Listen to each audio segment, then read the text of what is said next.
Well, I got absolutely no good news for you today because we are talking about a GFC 2.0 and 20 trillion. I know we've kind of beat this horse a little bit. I think we've just pet it, but we're getting ready to ride this thing. Well, that's because right now, over the next 12 months, 15 months, you have between $1.5 to $2 trillion of loans being rolled over happening right now. And the little banks are holding these things. These aren't even, you have like what, BlackRock, Blackstone. I always mess up the family. They have all of these funds getting ready to pick this stuff up at pennies on a dollar. And actually, I just looked. Blackstone raises 30 billion for largest ever real estate drawdown fund. Oh, do you guys see something happening? I mean, everyone knows that this is going to be one of the biggest dumpster fires ever in the history of mankind. But in this video, I'm going to show you I don't see a solution. So we're going to go over what the solutions are. I actually have the ninja that's going to jump on and we're going to kind of brainstorm this together. And the good news is he has a lot of good news for you. Probably not. But let's dive into this dumpster fire with my boy Ninja, and let's see what we can come up with. All right, guys. So I have the economic ninja here. Go ahead, do your What? Oh, intro. I don't even know what to do with these. Those damn phalanges. Except Always, for tickle the ivories. always getting in the way. So we have been discussing, and Ninja has. How long ago were you covering this? What we're seeing in the commercial? Almost 2 years ago. My first CMBS video was actually 2 Junes ago. That's a long time. Yeah. Yeah. All And right. it's funny. You know what brought me there was I was researching mortgage-backed securities for my channel, trying to bring like old stories and show you how none of the headlines have changed and how mortgage-backed securities are going to creep their way back in under a new name, or like credit default swaps, things like that. And that's how I came across the size of the commercial mortgage-backed security market. Okay, so I came across over this week. You've been doing this insider Amazon commercial, like the whole thing. Can you like give the audience like a little understanding of what, just in case they didn't see the videos. Also, go to his channel, hit dislike and unsubscribe. And hit it twice because you make sure that YouTube gets it. If you hit it twice, it sends it on the second time. All right. So you know what's really neat is this information I got from a top ranked Amazon insider that they were discussing what's wrong with the industry. They're seeing all these cracks, and I've only put out 2 videos, and there's actually 5 videos total coming out. But they're literally watching not only the local and regional banks, but they're literally watching the REITs, the real estate investment trusts. They're saying right now they're 12.8% of Wall Street assets. REIT commercial units are not occupied right now. Between 58 and 64% are not occupied. So to think that Amazon cares so much because they're seeing so much loss in their consumer, in their customer, they're looking at why. And so they're looking at all these huge, wide swaths in the market. There's stuff in these notes that they're talking about uh, constriction in credit. They're talking about China. They're talking about the amount of products being returned in March alone is staggering to them. There's auto loans. They're literally going, Amazon is going to credit unions right now and trying to get a consensus of all the credit unions around the country. How many cars are actually in default and being repoed? Because they said in their notes to their executive teams, their directors, and all these higher ups that they can't get an accurate count of how many repos. So to contemplate one of the largest companies in America that is freaking out over all of these things that you and I have been warning about is quite amazing, to be honest with you.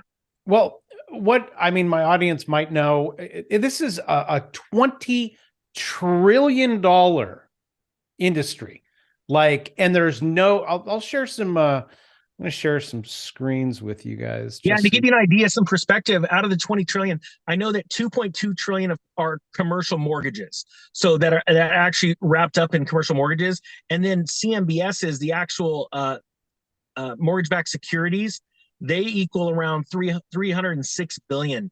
And if you think about the amount of derivatives, especially in sort of like the shadow banking arena that could be tied to those, I think that could be like the FTX scandal on cocaine. that's a lot of cocaine. That's some Tony Montoya.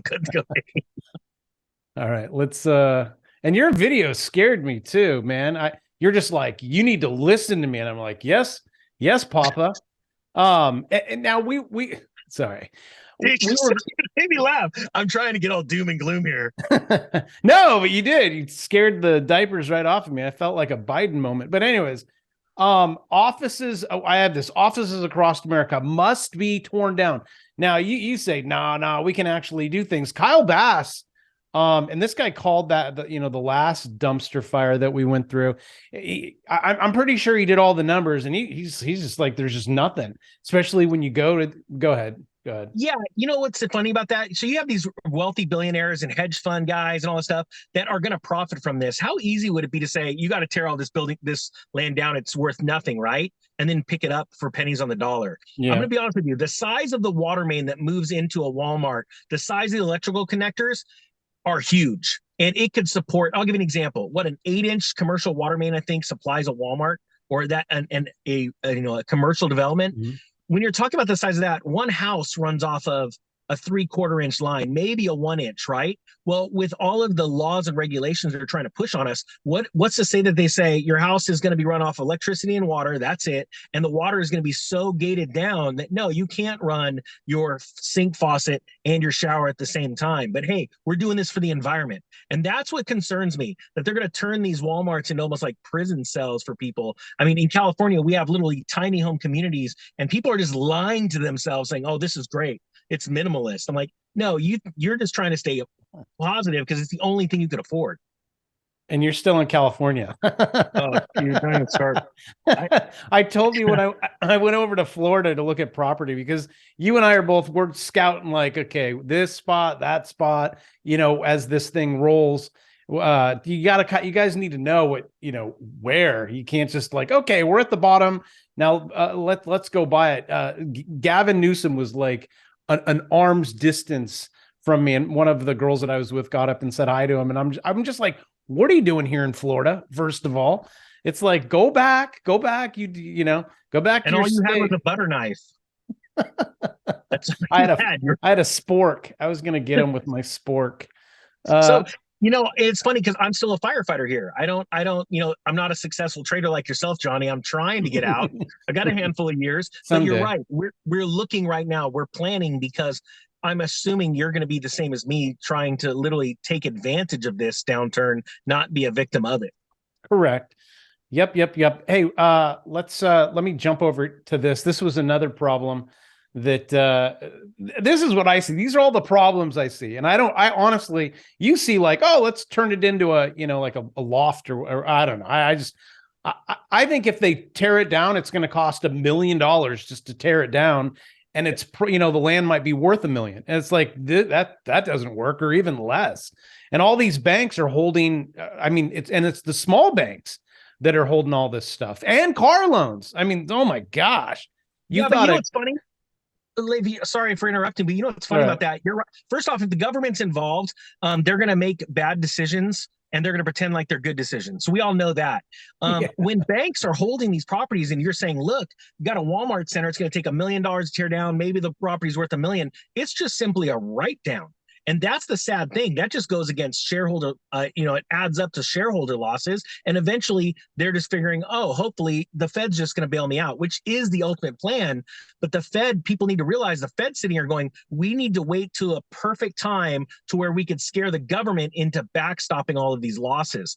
Put them on the government books, take them off the Federal Reserve Bank ledger, put them on the government ledger. And that's what happened when, Hank Paulson literally threatened Congress by saying, if you don't bail us out right now, you are going to see literally rioting in the streets, because there's going to be blood in the streets, because everyone's going to lose their pensions. And I think the Federal Reserve is waiting for that moment. I miss just you even mentioning Hank. I miss that guy. All right. Paulson, God, that was horrible. I think that guy's worth what, 800 million now. Fed, so here, check this out. And here's another problem that I have. Fed data shows phantom drop in bank lending. Now, what's to say? I mean, this was 105 billion in 14 days. Like the banks, and I've been sharing this, the banks are not lending. Now, when all of these mortgages come due, which is like right now. I think you have between one to two, what 1 to 2 trillion now it's two, yeah, 2 trillion that's being rolled right now. Yeah, it's 1 to 2 trillion. I think it's closer to 2 trillion. And it's like they were at 2 to 3% interest rates. Now they're like 8%, 9%. Or what if the bank's like, we can't loan to you? So that's another concern of mine. Thoughts? So yeah, one of my other insiders, I haven't even made a video about this. He literally just texted me at 10 o'clock this morning. He is an executive in one of the largest companies on earth. To say he gets paid well is an understatement. This is his text. Today, Citibank closed a card that we hadn't used in a year or so, but they said that we would need to reapply for a new one or to reopen the old one, but that the credit is tightening, that they're going to be more strict on the lending standards. So we're talking not just people that need the money to survive, which is happening right now, but also very wealthy individuals are having their credit limits cut. And that is what adds to that tightening that's in that story. Well, I know a lot of friends that do big loans, and they're telling me that they're not doing the loans and that they have all these new requirements, and the percentages and the amount of money that people need to make just, went up, and they can't do the loans. And it's just like the banks are just like closing in. They can't do anything. Loan to debt ratios are lowering right now. They're changing on not only the car industry but also on homes. Another thing to consider is what's about to come back in a massive way is assumable mortgages. And I want to bring you back to the early 80s, because assumable mortgages were a thing. It was easy to get them. And the reason why is because those rates were at much higher rates. And so there were a lot of people that jumped into them. Assumable loans pretty much just went bye-bye in the early 90s. And the reason why is because we pretty much had well under 8% mortgages for so long.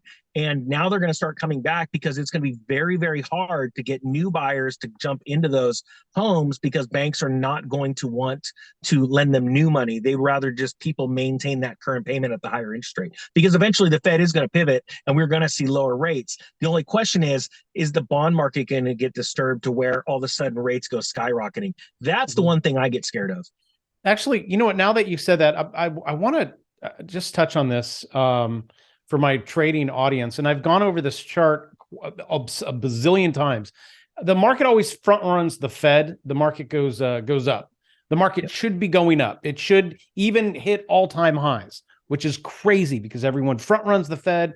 They're going to pivot. Then they pivot and the market crashes every single time, going back to the 60s. You're 17%, 36%, 48%, like 35%, 58%. And then I want to show you guys something. This image here, this is what I think what we're seeing is this front running on the Wall Street cheat sheet, and now everyone's in this complacency stage. Can you see this on your?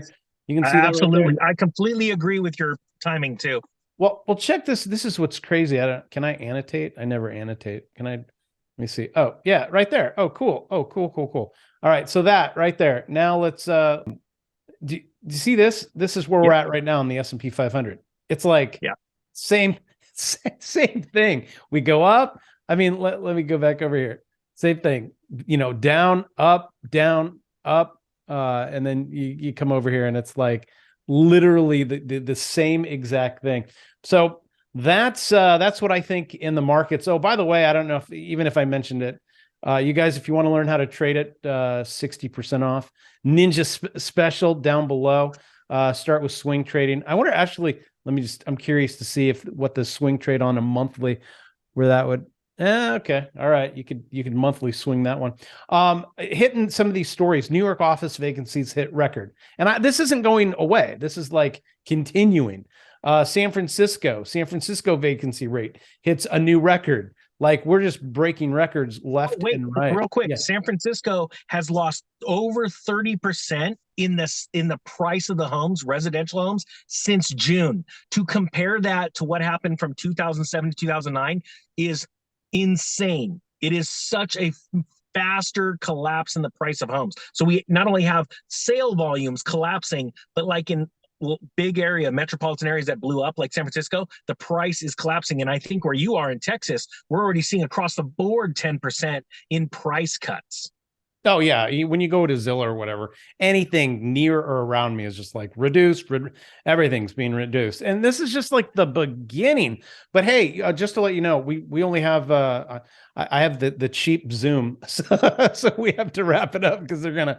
Cause for those of you that don't know it, buy your course, you can actually spend $50. I could do it. I will do it. I'll upgrade. What you guys don't know is he couldn't get signal, so. Oh, don't even start with that. Don't even start with me. All right, so give us let's close it up. What's final thoughts? Yeah, right now, anyone that's telling you that real estate is going to correct and go back up is completely false. They have no concept. Right now, the only reason why prices in some areas are staying stable is because nobody has money to sell their house and literally move into the house next door. It's literally impossible. What is going to change that and add so much inventory on the market is the mass layoffs that are already underway. My neighbor literally lost her job about 5 months ago, is now being foreclosed on. Why? Because she was sort of in a daze and didn't go get another job. I'm telling you, like crazy stuff. So we've only seen the beginning, and the fall is when everything in the banking system goes completely. I mean, are we like the only ones who see this? It just seems so obvious. It's so frustrating. People are like, "Oh, the market hasn't gone to zero." I'm like, markets don't go to zero. No, or currencies don't go to zero either. That's the other thing. The dollar will never go away. And what's even scarier is what is happening right now. France is literally walking away from the euro, and people just don't even get that. They will be joining the BRICS. There is going to be another country in the eurozone in the next 6 to 8 weeks that literally starts trading outside of the euro and the dollar. This is literally, we're losing Japan as allies. Economically, we're losing France, and the whole eurozone is literally crumbling right now over who is going to back the US and who is going to back China. This is a currency crisis. It is not a joke. But hey, you know what? People are just going to say we're doom and gloomers until we're not. Yeah, you're wrong.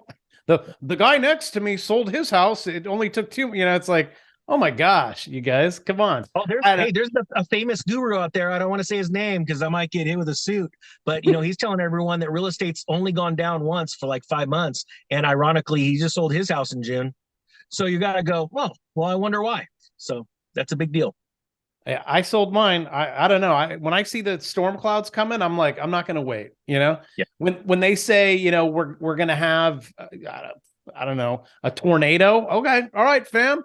Pack up, let's get out of here. I mean, you could just see these things. It's the same thing with QT and Q. It's like everything just repeats, and people are like, well, it's different this time. But you guys, thank you for hanging out with us. You do your thing. What's your ending? I don't know. It's not my channel. I don't know what to do. What do I do with these things? All right, you have an awesome day, Johnny. All right, you guys. Thanks a lot. Do whatever you need to do. Subscribe. Right, go over there. Resubscribe. I told you to unsubscribe. You can go back. You can go back. And can you use my link to buy Johnny's course? That'd be sweet. I'm sure that's going to be edited out. No, I'll keep it. You get all the money. All right, you guys. I own the real Zoom, just so you guys know. I could go longer than 10 minutes. All right, I'm ending this.